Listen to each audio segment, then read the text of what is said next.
The most dangerous power struggles don't happen on battlefields.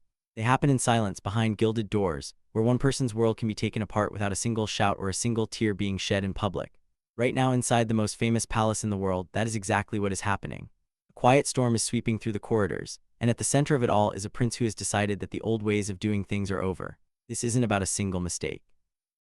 It's about a pattern that has finally caught up with someone, and the consequences are reshaping an entire institution from the inside out. The story you are about to hear is a dramatized account, inspired by the kind of tension and high-stakes drama that feels like it belongs in a royal thriller. None of this is presented as confirmed fact, but as a fictional narrative built around the themes of power, trust, and the heavy cost of protecting an image. So settle in, because this is a tale of secrets, a luxury yacht, and a man who decided that the time for patience was over. Imagine a world where a routine piece of paperwork, something so boring that almost nobody ever reads it, becomes the spark that ignites a firestorm. That is exactly where this whole unbelievable story begins. We are talking about a maritime filing, the kind of document that exists purely for insurance purposes, a standard update about where a ship is docked. It is the kind of thing that gets filed away and forgotten. But in this case, that one tiny piece of paper set off a chain reaction that nobody could have predicted. It unraveled a carefully guarded secret and forced a future king to make a choice that will echo through history. The deeper you dig into this timeline, the more the official explanations just crumble into dust. It all started with a trip that was never supposed to happen, a journey that was deliberately kept off the books, away from the public eye, away from the press, and away from the very system that is supposed to track every move of the most famous family on Earth. The trip took place in the heart of summer at the end of July.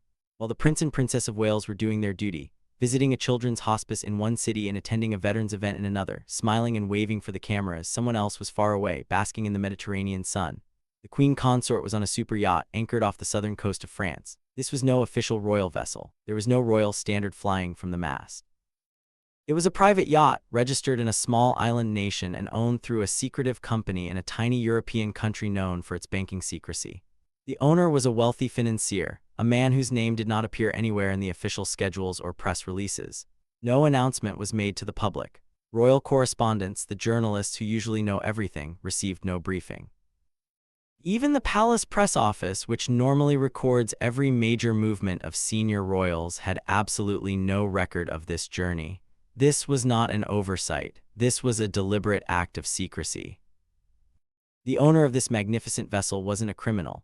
He had never been charged with a crime, but over the past 10 years, his name had popped up in reports about lobbying and business interests. His company was involved in land development and heritage property laws, areas that are uncomfortably close to the decisions that royal patronages and the crown estate can influence. He was exactly the kind of individual the royal family had promised to avoid after past scandals. And the guest list for this 5-day trip only made things worse. It included a major political donor with active property plans in the countryside. It also included a media executive whose company held contracts with businesses that received royal endorsements. There were even a couple of people whose names had appeared in leaked files from a past lobbying investigation. None of these people were there in any official capacity. None of them were on the public record. It was a gathering of powerful figures, all connected by private wealth and influence, and the Queen Consort was their guest of honor. So how did this secret get out? It wasn't a big investigative scoop. It wasn't an angry whistleblower. It was that boring piece of maritime paperwork. The document placed the vessel at a specific marina on a specific date. A sharp-eyed royal researcher cross-referenced this filing with a photograph published by one of the guests. It was a background shot of a dinner on deck, posted briefly on a private social media account before it was quickly deleted. But someone had already saved the image. Within 48 hours, a few determined journalists had the photo. A German media outlet, which had spent years tracking European lobbying networks, knew exactly what they were looking at. By the first week of August, reporters were quietly verifying the facts. By the middle of August, the palace press office started getting phone calls. They were completely unprepared to answer them. This situation was uniquely damaging, and not just because of the vacation itself. It was about the timing. For the previous 18 months, the Prince of Wales had been pushing a very specific plan inside the palace. He wanted tighter controls on the outside relationships that senior royals could maintain. He wanted stricter rules regarding gifts and hospitality from people with financial interests connected to the crown.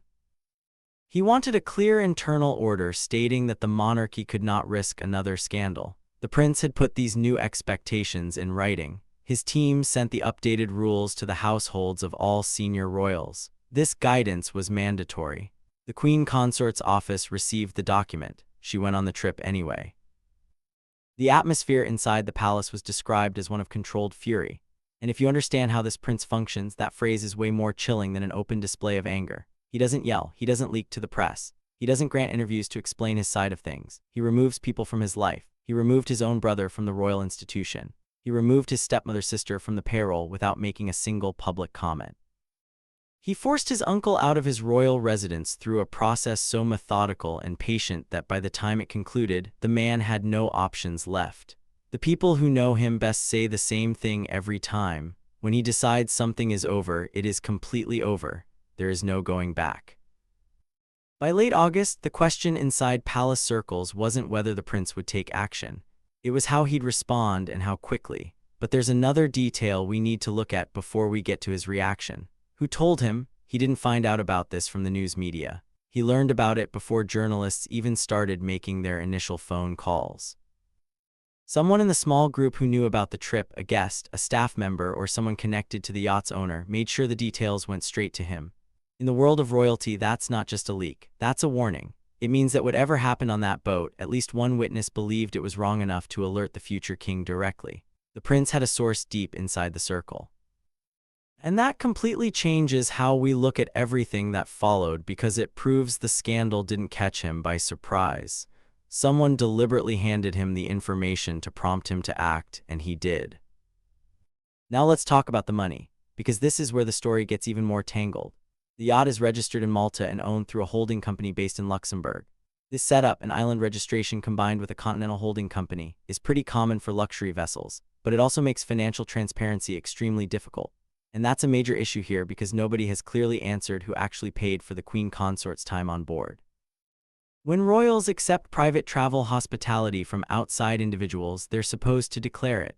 There's a specific system for this. Senior royals who receive gifts, travel, or lodging from private individuals above a certain value must report it through internal palace channels. The July trip doesn't appear in any of these records. The holding company has 3 listed directors. One of them is a British citizen who was named in a past parliamentary committee report on foreign influence in UK property markets. The report didn't say he committed a crime, but it did state that his firm's lobbying activities regarding heritage land decisions deserved closer scrutiny. Heritage land decisions are exactly the areas where royal support holds genuine influence. The King's Foundation, which the king spent decades building and which the Queen Consort is publicly linked to, weighs in on these kinds of choices. It's not definitive proof of wrongdoing, but it's significant. The initial answer from the Queen Consort's office was that this was a private matter. That answer landed very poorly. The phrase private travel is a personal matter works fine for a holiday that a royal pays for themselves with no outside financial links. It does not work when the travel is hosted by someone whose company has a clear financial connection to royal charities. At that point, it becomes a conflict of interest that the palace's own rules were created to prevent. The prince's office challenged the Queen Consort's response within days. The pushback was direct, meaning it wasn't softened by diplomatic language or sent through assistants. The message stated that calling this a private matter was unacceptable and demanded a full account of the trip's financing be provided to the king's senior officials immediately. As of this moment, that information still hadn't been provided. And to make things more complicated, this wasn't the first time. 3 palace sources confirmed that the Queen Consort had previously accepted hospitality from the same yacht owner. It happened during a long weekend in the summer before. That trip was also kept secret and left off the transparency records. One senior official noticed the earlier trip at the time. A quiet conversation took place. Nothing formal was recorded and the matter was dropped. The prince didn't know about it then, but he knows about it now. This changes everything. What first looked like a single mistake is actually part of a pattern. The pattern was flagged once and ignored, and the same yacht owner hosted the Queen Consort again 2 years later.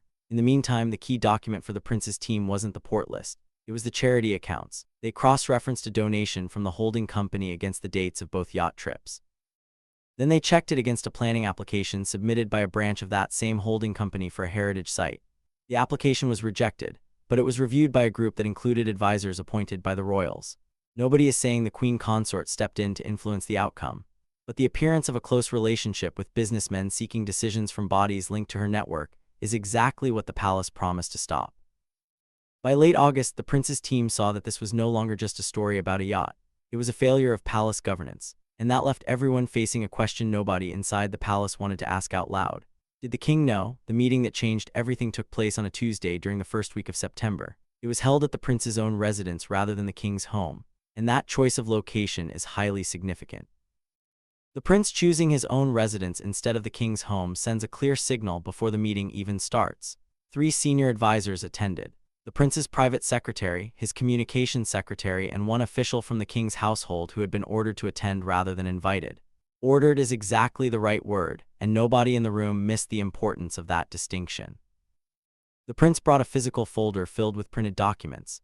Inside were the charity financial statements, the port logs, the lobbying disclosures, and a single-page summary of the earlier trip, the journey that had been quietly noted and then hidden away. He placed the folder on the table and left it there. He didn't describe the contents or guide them through the pages. He simply said, "I need to know who saw this last year," and decided it didn't need to go further. The official from the king's household, a man with over 15 years of palace experience, couldn't provide a clear answer. He knew the earlier trip had been flagged, but he didn't know who had decided to keep it off the official record.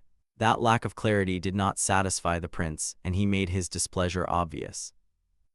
What followed wasn't a shouting match. It was much quieter and more uncomfortable. The prince went through the paper trail step by step. The first trip, the financial donation, the property planning application. The second trip, he arranged them in chronological order and asked a simple question: at what point was my father informed? The answer was complicated. The king had been told about the July trip, but only as a casual update, not as a formal disclosure. He knew about it the way a husband is told his wife's going on a holiday: the location, approximate dates, that she was traveling with friends. He hadn't been told who owned the yacht. He didn't know about the holding company, the lobbying history, or the donation. Whether he bothered to ask is a separate question, and it was one nobody in the room was willing to answer directly. The prince sat in silence for a moment before saying that the king didn't know because the system failed to protect the right things. Then he made 3 specific demands. First, a full written disclosure of both trips had to be given to the king's principal private secretary within 7 days. Second, a full review of the queen consort's patronages was required to check for links to outside donors. Third, an immediate suspension of all contact between the queen consort's household and the yacht owner. The queen consort pushed back against this final demand through the king. The king called the prince the next day, arguing that his wife had no intent to deceive and that a formal review would only leak to the media. The prince responded directly, noting that the story was already out and the palace could either manage the situation or be destroyed by it. The king didn't agree right away, but he didn't tell the prince to stop either. By the end of the week, the queen consort's office sent a partial disclosure, which the prince's team immediately rejected as incomplete. This formal rejection of the queen consort's office by future king has no modern precedent. A stalemate followed, with the queen consort's office providing only the minimum required information.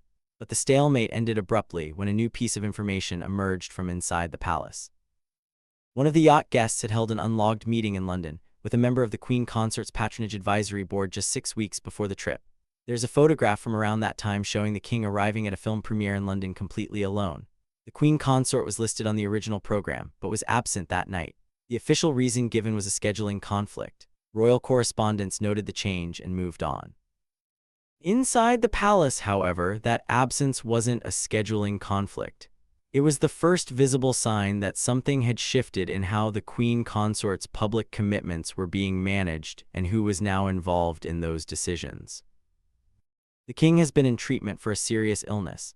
He hasn't discussed the specifics publicly. What's known is that his treatment schedule has required significant adjustments to his working pattern.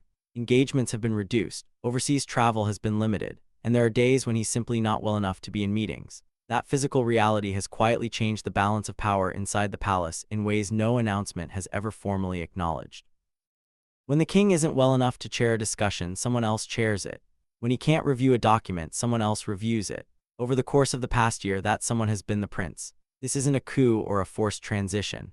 It's simply what happens in any institution when the person at the top is managing a serious illness and has a capable deputy ready and willing to absorb the workload. But it does mean that by the time the yacht story broke, the king's ability to intervene on his wife's behalf was already more limited. Not because he lacked the title or authority, but because the day-to-day running of the institution had been shifting toward his son for months, and everyone inside the palace knew it. The phone call the king made to the prince after that first meeting, the one where he argued that the review risked becoming a bigger public story, was genuinely difficult. The king doesn't find confrontation with his son easy, Their relationship has been carefully rebuilt over the years, and the king has invested real effort in it. He also loves his wife deeply. He spent decades being publicly criticized for that relationship, and he married her when doing so was still a genuine risk to the institution. His commitment to her is not in question. So when the prince told him that the partial disclosure from his wife's office was insufficient and that the review would proceed regardless, the king pushed back again. He reportedly told the prince that his wife had given him her word that there was nothing in the earlier trip that needed further scrutiny. The prince told his father plainly that her word did not match the documentation. That exchange tells you everything about where the authority actually sits right now. A son telling his father, the reigning king, that a personal assurance from the king's own wife is not sufficient, and the king not being in a position to end that conversation with a firm no. The king asked for more time, and the prince gave him 72 hours. Those 72 hours were among the most strain the household has experienced. The king spoke to his wife. The queen consort spoke to her own advisors, and her advisors spoke to palace lawyers. At some point, the question of what exactly happened at the meeting between the yacht guest and the patronage advisory board member was put directly to the queen consort. Her answer was that she hadn't been present at that meeting and hadn't known it took place. That may be entirely true, but it created a new problem. If she didn't know it took place, it meant someone in her circle had arranged a meeting between one of her patronage advisors and a man who would later host her on a yacht without telling her. Either her own staff was managing her in ways she was unaware of, or the meeting wasn't considered significant enough to mention to her. Neither explanation made things simpler for the king to defend. By the end of the 72 hours, the king reached a position no husband wants to reach. He couldn't contradict his son's factual case because the documents existed and the meeting had happened. He couldn't independently verify his wife's account because the relevant staff member had provided only a partial explanation. And he couldn't tell his son to drop the review without openly undermining the institutional reform agenda he had himself publicly endorsed. He called the prince on Thursday evening. The conversation was shorter than the first one. He told the prince to proceed with the review, asked that his wife be treated with dignity throughout the process, and requested that nothing be made public without his prior knowledge. The prince agreed to the last two terms. The review was already proceeding before the call ended. What the king couldn't bring himself to say out loud, but what every senior official understood by that point, was that he had just stopped being able to protect her. The space where his protection used to operate had quietly closed around him while he was focused on staying well enough to keep working. The queen consort had built her security inside this institution on the king's ability to shield her. That shield had just developed a crack too wide to patch. So what does removal actually look like? In royal terms, the queen consort's autumn schedule, as originally drafted by her household, included 14 solo engagements between October and December. These were patronage visits, charity dinners, the opening of a hospital, 2 literary events for her reading initiative, and a keynote speech at a women's leadership conference. By the end of September, 6 of those engagements had been quietly reassigned. They weren't cancelled. They were given to a different royal for the same date and event. The organizations involved were told the change was due to scheduling pressures, and no further explanation was given. Nobody asked questions publicly because that's not how you maintain a good relationship with the palace. But royal correspondents and the queen consort's own staff noticed immediately. This is how removal happens inside a royal institution. It doesn't come with a public statement or a dramatic scene. It comes through a diary where the list of engagements grows shorter. Briefing documents stop arriving and meetings happen without you. The machinery of royal life relies entirely on access to information, events, and decision makers. When that access shrinks, your influence shrinks too. Staff members quickly realize their futures are no longer tied to your office, and the power shift is complete without a single word being spoken. The staffing changes occurred in 2 phases. In early October, 2 senior members of the queen consort's team, her deputy private secretary and a senior communications advisor, were told their roles were being restructured as part of a palace efficiency review. Both accepted alternative positions within the wider royal household, and neither was replaced. The second phase was quieter, involving the redeployment of 3 junior staff members by the end of October. The queen consort's dedicated team dropped from 11 staff members at the start of the year to just 7 by November. At the same time, her access to information was restricted. Senior royals received regular private briefing documents on foreign policy, domestic politics, and institutional matters. The queen consort had received a broad selection of these, but from October onward, her distribution was narrowed. Foreign policy and other institutional briefings stopped entirely. She was moved from being kept informed as a matter of course to a strict need-to-know basis. The Princess of Wales's role in this transition has been unmistakable. She took over the Women's Leadership Conference and 2 of the charity dinners originally scheduled for the Queen Consort.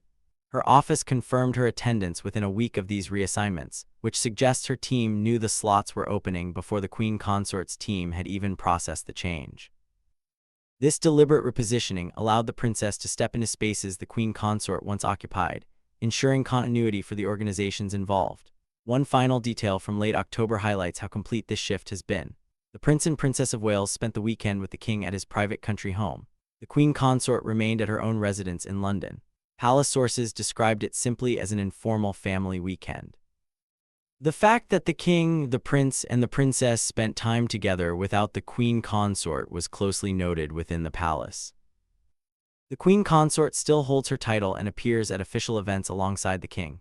On paper, she remains the Queen Consort, yet her diary is thinner, her staff is smaller, her briefings are limited, and her engagements are being filled by someone else. You don't need a formal decree to alter someone's position. You simply change everything around them until they feel the difference, and she feels it. The prince gave a private speech to a group of senior civil servants involved in public sector management reform. The event was closed to the press, and no transcript was ever released. What was reported wasn't the kind of careful, cautious language people usually expect from a future king trying to protect his image. He told the room plainly that institutions that protect individuals at the expense of their own integrity do not survive. He didn't point at anything specific. He didn't name anyone, he didn't need to. Everyone in that room already knew exactly what had been happening inside the palace. It was a clear message that his reform plan isn't just a theory. It helps to look at what the prince actually controls right now. He manages a massive estate that generates tens of millions of pounds every year and covers over 100,000 acres across England. It includes major financial holdings. He has managed this massive estate for several years now. In less than 4 years, he has replaced outside contractors, restructured the management team, and cut arrangements that relied on personal trust rather than written agreements. That last point is crucial. Undocumented arrangements based on personal trust are exactly what happened on that yacht. The prince didn't develop his strict view on governance by accident. He built it over years of running a billion-pound estate, and he proved it worked there before applying it to the royal household. The royal foundation he runs shows exactly how his mind functions. It has a chief executive, published annual accounts, and clear goals. When a program fails to deliver, it's cut. One former advisor explained that he runs the organization like someone who has been burned by secrecy before and believes documentation is the only real protection. Everything is on the record and open to review. This isn't a personality quirk. It's a system built after watching his own family repeatedly damage themselves through informal, unrecorded arrangements. The prince has been very clear about the kind of monarchy he intends to build. He wants fewer working royals, tighter controls over who represents the crown, and zero tolerance for outside financial relationships that appear to be conflicts of interest. The yacht scandal simply gave him the justification and momentum to speed up these changes. The reduction in working royals is already happening. Other family members are gone. Extended family members who used to handle regional events have been quietly phased out. The public face of the monarchy is now essentially a small, tight-knit group. With reduced workloads, this smaller group is much easier to manage, meaning fewer risks, fewer informal relationships, and fewer secret trips. The Princess of Wales's position in this new structure has changed significantly. She returned to full public duties after her own health treatment, quickly taking on a heavy workload. Her office now handles major coordination tasks, and she attends strategy meetings that traditionally would not have included the princess. One source described her as a co-strategist rather than just a supporting spouse. The prince trusts her judgment above all others, making her the second most powerful person in the institution. Against this backdrop, the Queen Consort's reduced role isn't just a temporary punishment for the yacht trip. The monarchy the prince is building has a new center of gravity, and she is simply not part of it. The engagements shifted to the princess are not going back. The cuts to the Queen Consort staff will not be reversed. This leaves one major unanswered question that palace officials avoid. When the king dies, the Queen Consort will become the Queen Dowager. She'll keep her title and a residence, but major estates will pass to the prince. The institutional support she relies on exists because the king is king. When that changes, her quality of life will depend entirely on the prince's generosity. Given everything that has happened, it's highly unlikely he'll offer much. The Queen Consort still has her title. She still walks beside the king at state occasions. But the diary is thinner, the staff is fewer, and the woman filling her spaces is the Princess of Wales. 3 questions nobody inside that palace is answering right now. Did the Queen Consort genuinely not understand the risk she was taking? Is the prince right to move this decisively, or is he building a monarchy so controlled that it has no room for human error? And when the king is gone, will the prince extend the generosity the queen consort will desperately need from a man whose mother she helped destroy? The answers to those questions will define the future of the crown, and they are being written in silence behind gilded doors every single day.